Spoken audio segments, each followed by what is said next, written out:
a top focus on Newspoint this morning. A US court has approved the extradition of Tahawwur Rana to India. Tahawwur Rana, a Pakistani-origin Canadian businessman, is one of the main accused in the 26/11 attack that took place in Mumbai in 2008. Rana, who is in jail, can be extradited to India, ruled a California court earlier this week. During the hearing, the prosecutor said that Rana was aware that his childhood friend, David Coleman Headley, was involved with Lashkar-e-Toiba. They said by assisting Coleman and providing cover for his acts, he had supported the terror activity. The US government argued that Rana had committed the crime of commissioning a terrorist attack. The attack took place on 26th of November 2008 in Mumbai. 166 people were killed and 300 injured. A total of 10 attackers carried out 12 coordinated shootings and bombings across the city. It lasted for 4 days and ended only after the National Security Guards conducted an operation called Black Tornado to kill the terrorists. 9 terrorists were killed in the operation, and Ajmal Kasab, the only attacker arrested by the police, was hanged to death in Pune 4 years later. India had requested that Rana, who is accused of commissioning the attack, be extradited from the US. As a result, he was arrested in the US, and India's National Investigation Agency said that it is ready to initiate proceedings to bring him back to India.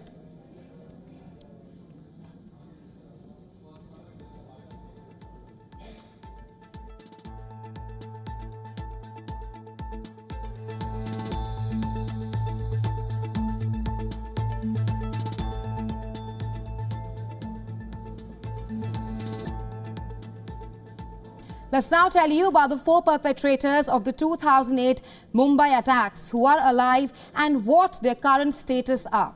We start with Tahawwur Rana.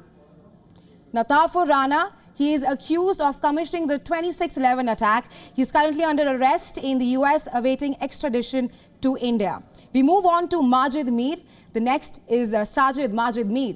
He is an operative of Lashkar-e-Toiba and allegedly one of the masterminds behind the 26/11 attacks. We're talking about Majid Mir, who's currently jailed in Pakistan.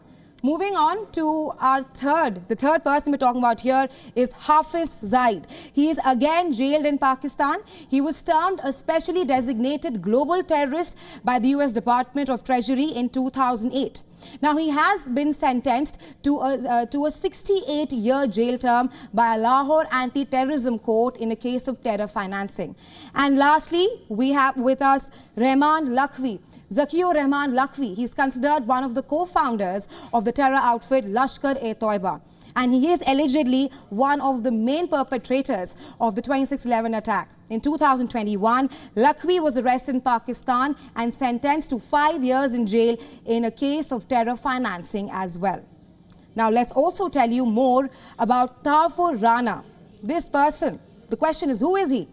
Tahawwur Hussain Rana is a former military doctor who served in the Pakistan Army. Now, he moved to Canada and became an immigration service businessman there after he gained citizenship. Thirdly, in 2011, he was assisted by his friend. He was convicted of providing support to the terror group Lashkar-e-Toiba. Moving on, the US government then charged him with commissioning the terror attacks. And let's also now give you a brief timeline of his arrest. Now, in 2011, he was convicted of supporting Lashkar-e-Toiba. Meanwhile, in 2013, he was sentenced to 14 years in prison. And in 2018, India had issued an arrest warrant against Rana. Meanwhile, in 2020, he was arrested in the US by the request after New Delhi requested his arrest. And for more on this, we are now being joined by G. Parthasarathy, former High Commissioner of India to Pakistan. Thank you so much for joining us in WION, Ambassador. Thank you. Now, do you see the extradition of Tahawwur Rana as a major victory for India's quest for justice 15 years after the 26/11 attack?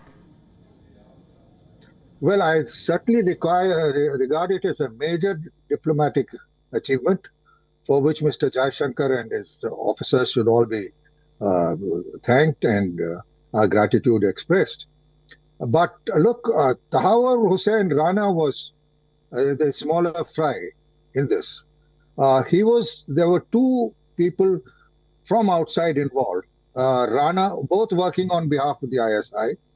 Rana came in about 2 months before the bomb blast. He looked around, and the other person was very close with the ISI, who called himself James Headley. And the fact of the matter is that during this bomb blast and before, and in the case of Rana from Canada, he and his counterpart, a friend Pakistani from the United States, James Headley, who as he called himself, were the masterminds. Rana did the outside work. Headley did the inside work with the ISI. Right. It was Headley who had the contacts with the Lashkar-e-Taiba, which was responsible. And Rana, on the other hand, was based outside, and he and Headley had worked together on an attack on a Danish newspaper. Both got prison terms. We'd still like to get back Headley, but we should be grateful, even though it's taken too much time. We would like this man brought to justice before an Indian court, much as I would like the then Director General of the ISI, who coordinated all this, to be brought in someday to face justice in India. Right, absolutely, Ambassador. Now, like we just spoke about it, there are 4 perpetrators of the 26/11 attack who are still alive. Talk to us about some of the challenges that India has faced in trying to bring these perpetrators to justice. In a way, we were fortunate because in the United States, Headley, as he was called, was under surveillance. He was known, and after the episode of the Danish newspapers, both these guys came to light, and they were under watch. So, getting them in the US, which was much tougher, took time. The Canadians, as you know, are rather generous with people who are separatists and involved in terrorism in India, but the US was tough. And in this case, because it involved the Danish newspaper more than India, that Tahawwur Rana met his fate and got arrested. But as I said, the greater achievement is getting Headley back. If the Americans send him back, and if Rana comes back, we would love them to face trial. I would like this to be a public trial where these fellows are exposed fully, and the details of why they were arrested, how they were arrested, made to public. I mean, no Indian who lived through the Mumbai attack can forget it. And frankly, getting one back or getting one's revenge for this may seem to be outdated, but it is a very natural human feeling. Absolutely, Ambassador. But talk to us about if there are any legal remedies that Rana can use to extend his process.